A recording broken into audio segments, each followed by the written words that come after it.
Hello guys, welcome back. My name is Nathan, and today I'm going to be doing my somewhat final Seattle Kraken expansion draft roster predictions. Now the Seattle Kraken are actually pretty close to going through the expansion draft. We're only a few months away from that in the 2021 NHL offseason, and since I made my last Seattle Kraken roster predictions back in last November, we've seen pretty much almost all of this regular season go by, and a ton of different players going well up above expectations, well below it, and a lot of different picks I think will be made by the Seattle Kraken this offseason. So, when it comes to the Seattle Kraken's potential roster, who do I see being the best players on the team, and what do I see them being on their first day? And, of course, which player do I think they'll take from your favorite NHL team? Watch till the end for all the picks, all the expansion draft goodness, and hit that subscribe button if you're new. 65% of the people that are watching the videos are not subscribed, so every bit helps, and join us for more hockey videos just like this. But the big thing that'll set this video apart from the rest of my expansion mock drafts in the past is that today, folks, we are factoring in trades. Not just the players that Seattle will pick, but the trades that they could possibly make on the expansion draft day. And you can see with Vegas how they got guys like William Karlsson, Riley Smith, Shea Theodore, just from trades alone that bolstered them into becoming one of the best teams in the NHL on day one. And I think the Seattle Kraken will try to follow a similar blueprint, I would say. But we're going to start out with the first forward line on the forward group for the Seattle Kraken in year one in 2021. And this is how I see them shaking off. I've said in the past that I think they'll be more defensive, but I think with the way this year has come up, especially when it comes to centers, I think they'll have some more options than what they would have had before. And I do want to stress as well that I'm mostly just taking into account if this draft happened right now, right here in April. But for the first line for the Seattle Kraken, I project him as being Carl Hagelin to start off from the Washington Capitals on the left wing, centered by Ryan Johansen of the Nashville Predators, and last but not least, Brandon Tanev of the Pittsburgh Penguins. Now, this doesn't have any superstar, and I don't think the Vegas Golden Knights, especially forward-wise, will get the superstars that Vegas had to start out, but there is still some quality options here. Hagelin is still a really good forward who, especially wing-wise, speed, creation, he has a lot to his game still. You have Ryan Johansen, who I think will be a guy that Nashville does expose, mostly because of that contract, but in a whole new fresh market, who knows if he gets back to that top 6 level that he was at early in Nashville and with Columbus. And you also have Brandon Tanev, who I think is one of the most under-the-radar players these past couple of years. He's been really good for the Pittsburgh Penguins. I don't hate him as a first-line forward. I wouldn't have him there personally, ideally, but that's how the Seattle Kraken will have to roll unless they get really creative trades, which will mostly come on the defensive side of things. So a little bit of a sneak peek there, but we're now going to go on to the second line for the Seattle Kraken, and I talked about some defensive options that they can go for, but in terms of the forward group, this is going to be the defensive shutdown line, and I really like this in terms of what they could possibly bring out. And for the second line for the Seattle Kraken in year one, we start off on the left wing with Nick Foligno of the Columbus Blue Jackets, centered by Mikael Backlund of the Calgary Flames, and on the right wing, Tyler Johnson of the Tampa Bay Lightning. Now, you got Nick Foligno there, who's an experienced veteran, has done so much for Columbus, was the captain there, did a great job, and has the leadership. That, I think, will be a lot of value for the Seattle Kraken. You also got Mikael Backlund, who's still a very, very good middle six center, and as a second line center, that's not bad whatsoever. And if you have Ryan Johansen, who's still at the bad level he is, you can have Mikael Backlund as the first line center and not be disgusted by it. I wouldn't have him at the number 1C, ideally, once again, but sometimes that does need to happen. I think as a second line center, though, he's really, really solid, and for the Seattle Kraken, that's about as good as you'll get. And on the right wing, you have Tyler Johnson, who I think could also be reinvigorated by the Seattle Kraken atmosphere. He's from Washington, grew up in that area in Spokane, and I think he's a player that the Seattle Kraken will definitely target, and especially when it comes to a potential trade, could make something work. But now going on to the third line, and the quality really does not dip that much. Going on to the left wing, we'll start off with Tanner Pearson of the Vancouver Canucks, centered by Adam Lowry of the Winnipeg Jets, and on the right wing, you have Jeff Carter of the LA Kings. And I really don't see this as too much of a downgrade from the second line. You got Adam Lowry, who has a third line center, I think is a really quality option. In my last mock draft, I had him as the first line center, so not too bad for Seattle. And on the wings, you got Tanner Pearson, who has a bottom six winger, I think is perfectly acceptable there, especially when it comes to finishing and sniping. I think he has a lot to that to his game. And you also have Jeff Carter, who's still a great playmaker, still has some fantastic speed on him. Defensively, not the greatest in the world, but that's why he's on the third line and not the top 6 or the fourth line. You get what I mean. This will be scoring some goals, but also Adam Lowry to put him some responsibility defensively that the other two don't quite have to their game. And then last but not least, going into the fourth line and then the extra forwards, but as we see with multiple Stanley Cup winners, the fourth line can be extremely important, and I think for this fourth line, there will be a lot of value in this one for sure. Going on to the left wing, I have Ryan Hartman of the Minnesota Wild, centered by, in my opinion, the best fourth line in the, fourth line center, at least in the NHL right now, in Casey Cizikas of the New York Islanders, and on the right wing, I have Ivan Barbashev of the St. Louis Blues. I think this fourth line brings a little bit of everything. You have Ryan Hartman, who's more of the physical attacking presence. You also have Casey Cizikas, who's a wonderful defensive forward, great on faceoffs, great in terms of leadership and overall ability. And you also got Ivan Barbashev, who's a little bit more of a specialty skill player, but also defensively is no slouch whatsoever. And I think especially on a fourth line can provide some good value there. And when it comes to the extra forwards, there are some really quality options I think Seattle could go for. First and foremost, you got Nolan Patrick, who's still dealing with some health concerns, but he's playing this year, and I think Seattle would want to take a bet on him as a second overall pick and maybe try to turn the tide in his career. You also got Andreas Johansen from the New Jersey Devils, who hasn't been great this year, but analytically does still have some upside, and I think he is still young enough for Seattle to take a chance. You also got Nick Paul of the Ottawa Senators, who's one of my favorite Sens to watch this year, a really good, tenacious forward who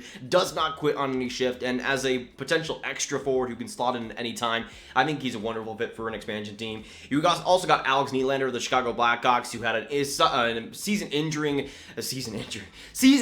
injury, who also gets another step back, but he's still a young player that does still have talent, and Seattle, if they get the right development team there, I think could turn him into something, especially power play-wise. And you also got Brett Hound of the New York Rangers, who is an absolute dog out there, always putting the energy, but not too much else. But I mentioned earlier in the video that we have some trades to announce, and there is one trade to announce in the forward group, this including from the Tampa Bay Lightning, Tyler Johnson. Now, I think the Seattle Kraken will likely make some more trades when it comes to the upfront forward group, but this is the one that I have pegged right now that I'm almost certain will happen, is that Tyler Johnson will get traded from the Tampa Bay Lightning to the Seattle Kraken, and it'll mostly be a cap move. I don't think Seattle would take him upright with that $5 million deal, but I think Tampa could involve some potential picks and prospects. Now, when it comes to his deal, he has 4 more years left on his contract at $5 million, which is still a lot, even for an expansion team. And I think for that, he also does have a no-move clause. I think he would end up waiving that to go to Washington, go to the Seattle Kraken.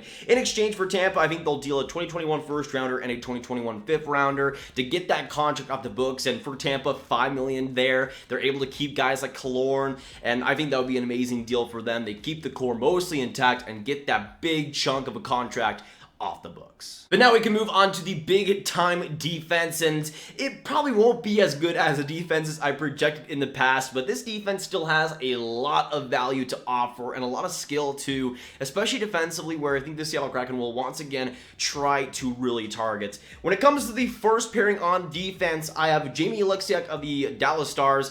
On the right side, Kevin Shattenkirk of the Anaheim Ducks. Now, Jamie Oleksiak is really the defense of this pairing. He's been once again solid so far this year, but especially when it comes to physical, defensive presence, he's one of the more underrated defensemen, I think, in the NHL, and as a Dallas Stars fan, I just love watching him every single night. You also got Kevin Shattenkirk, who won the Stanley Cup last year, went to Anaheim. He's been okay there, but I think on a team like Seattle, where he's given a really big, fresh new opportunity, and being able to get first pairing minutes, I think is definitely huge too. He'll get almost all the power play minutes too, and I think especially offensively, will get the time to really strut his offensive skills.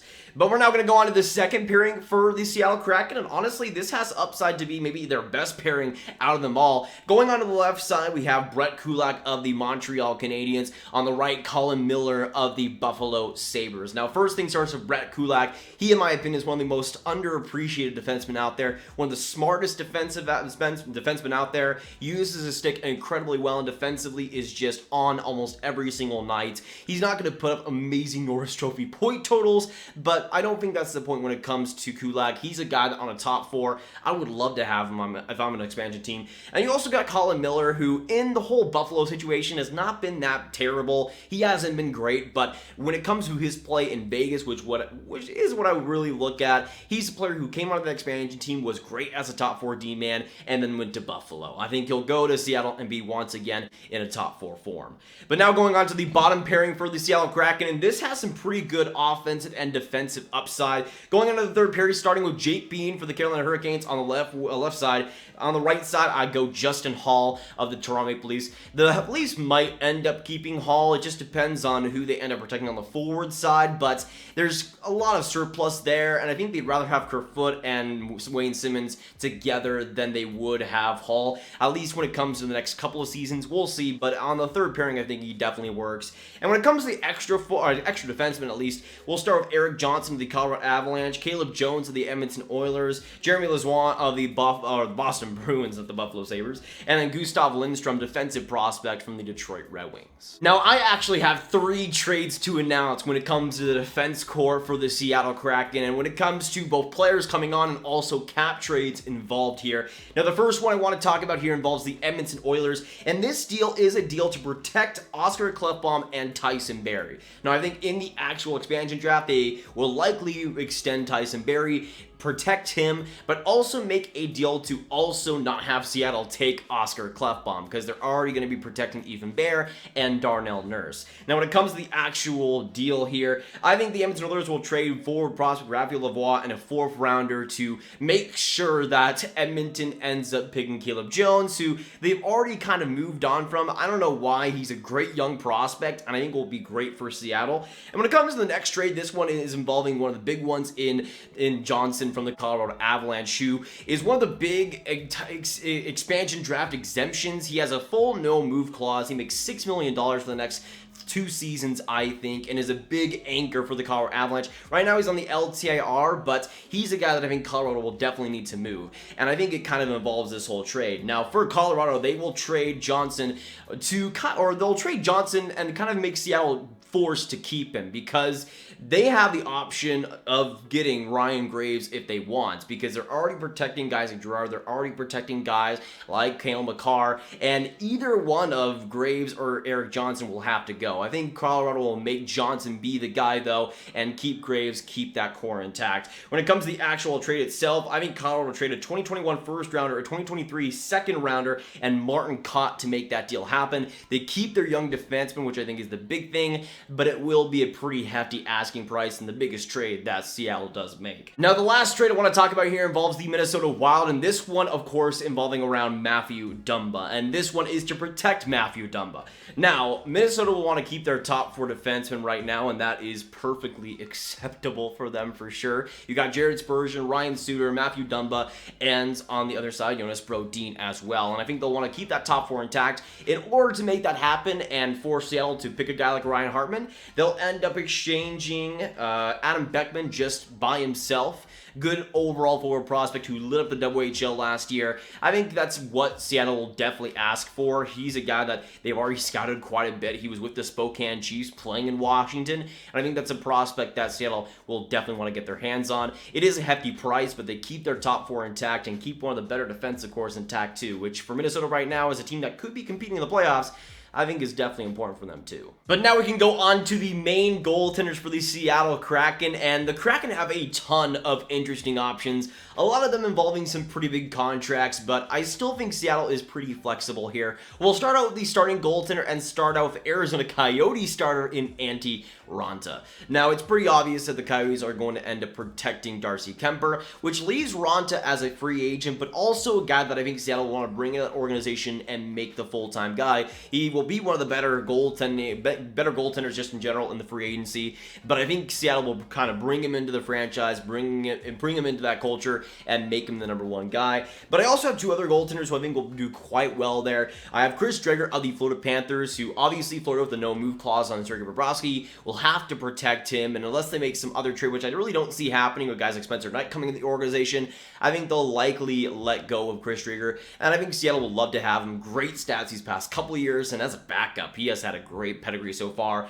And the third goaltender here is going to be Martin Jones. Now, Martin Jones here is not going to be picked willingly by the Seattle Kraken. This will involve a big-time trade. San Jose will trade Seattle to make them pick Martin Jones. In exchange, they will give Ryan Merkley and him, and Seattle will give a 6th-round pick back. But with Martin Jones, he has $5.7 million left on his 4-year deal. That is a huge contract weighing down the San Jose Sharks right now. now, and to get that off the books I think is priority number one for them. He hasn't been good once again this season, and he'll be benched by the Seattle Kraken. But I also want to mention one last trade here, this involving the Pittsburgh Penguins, and this one involving them keeping their top two goaltending in Tristan Jarry and Casey DeSmith. DeSmith has been wonderful this year, but I also don't see them exposing Tristan Jarry and letting another Marc-Andre Fleury situation happen, and I think they will make a trade to keep both of those guys. Pittsburgh will give a 2022 second rounder and a fifth rounder on top of that from 2021 to make them pick somebody else, and that somebody else